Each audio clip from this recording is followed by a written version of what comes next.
ఆయన హాయ్ జై చరణ్ అని కామెంట్ చేసి చూడండి. ఖచ్చితంగా జై చరణ్ అని 200% కామెంట్ చేసి సబ్స్క్రైబ్ చేసి చూడండి. అన్న ఇప్పుడు గేమ్ చేంజర్ ఇప్పుడు సాంగ్ వస్తుంది అండ్ ఒక పోస్టర్ లుక్ కూడా రిలీజ్ చేస్తారు కదా, మీకు ఎలా అనిపిస్తుంది? అన్న నాకైతే దిల్ ఖుష్ అయిపోయింది అన్న, నిజంగా చాలా అంటే చాలా హ్యాపీ ఫీల్ అయినా. రామ్ చరణ్ అన్న అసలు అప్పుడప్పుడు జనసేన తరపు ఒక పాట పాడారన్న, అప్పుడు చాలా అంటే చాలా మంది మనకి అన్న ఇప్పటికీ పవన్ కళ్యాణ్ సపోర్ట్ చేస్తూ ఉంటాడు, లైక్ మన ప్రచారం కూడా సపోర్ట్ చేస్తుంది. కానీ ఈ రోజు సినిమాలో ఆ నిజంగా కండు పట్టుకున్నాడు భయ్యా, మస్తు అనిపించింది నిజంగా.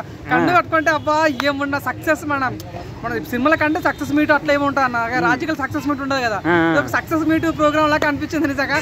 అది కూడా గేమ్ చేంజర్ దాంట్లో కూడా జనసేన లోగో పెట్టారు అన్న, అసలు గేమ్ చేంజర్ అన్న సీ దాంట్లో అట్లా మన జీలో ఉంది, జీలో పెట్టారు నిజంగా. అది చాలా అసలు జనసేన అంటే ఎంత పిచ్చో రామ్ చరణ్ కి దీని ద్వారా అర్థమైంది నాకు.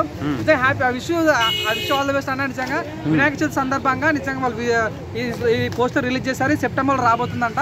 చూద్దాం మరి ఏం జరుగుతుంది. నేను 100% ఒక సెకండ్ సాంగ్ కోసం ఈ గేర్లు వేడిస్తున్నా. వాళ్ళ ఒక సాంగ్ వచ్చింది జరగండి జరగండి జరగండి, అది ఎంత పెద్ద హిట్ అయినా మీకు తెలుసు నాకు తెలుసు కాబట్టి 100% నాకైతే ఈ సాంగ్లో రామ్ చరణ్ ఒక బాబాయ్కి ఉన్న ఇన్స్పిరేషన్ కాకుండా యాజ్ ఎ ఫ్యాన్గా తీయబోతున్న అంటే ఫీల్ కనిపిస్తున్నా. యాజ్ ఎ ఫ్యాన్గా ఏ రకంగా పవన్ కళ్యాణ్ చూపించాలనుకున్నాడు అట్లా చూపిస్తున్నట్టు క్లియర్గా అర్థమైంది. థ్యాంక్ యూ సో మచ్, చాలా థ్యాంక్ యూ అన్న. నిజంగా అసలు ఎక్స్పెక్ట్ చేయలేదు నేను. సో రెడ్ కండుగ పట్టుకోండి నిజంగా మన గేమ్ చేంజర్లో లోగో వేయటాలన్నది నిజంగా కంప్లీట్గా జనసేనకి సపోర్ట్ ఇస్తున్నట్టుగా అనిపిస్తుంది. సో నిజంగా చూసాం చాలా మొన్నటి వరకు చాలా మంది జనసేనకి నెగిటివ్ మాట్లాడిన వాళ్ళు ఏదో అది ఇది ఏమో అన్నారు.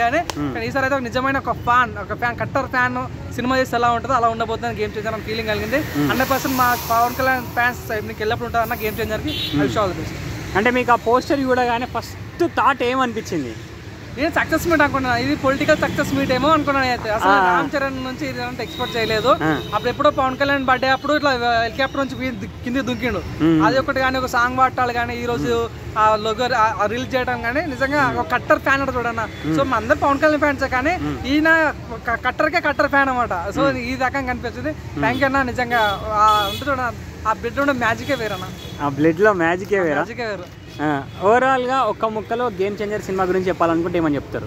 అలానే గేమ్ చేంజర్ చాలా మంది అన్నారు మొన్న భారతుడు ఫ్లాప్ అయితే అసలు మన శంకర్ ని వదిలేసేయాలి, రిటైర్మెంట్ తీసుకోవాలన్నారు. కానీ నువ్వు రిటైర్మెంట్ తీసుకోక భయ్యా, నువ్వు ఇట్లాంటి చిన్న చిన్న లోగో వదులు, మా మధ్యలో పవన్ కళ్యాణ్ జస్ట్ వదులు. ఒక వీలైతే ఒక్కసారి పవన్ కళ్యాణ్ కెమెరాలో ఒకసారి వాడు, ఒక క్లైమాక్స్ ఒకసారి వాడు, నీ సినిమా ఎందుకు ఇట్టు కాదు మేము చూసుకుంటాం. ఎవడు ఎంత రాసినా ఫ్లాప్ అవుతుందో అది ఏ పక్కన నడిచాయి.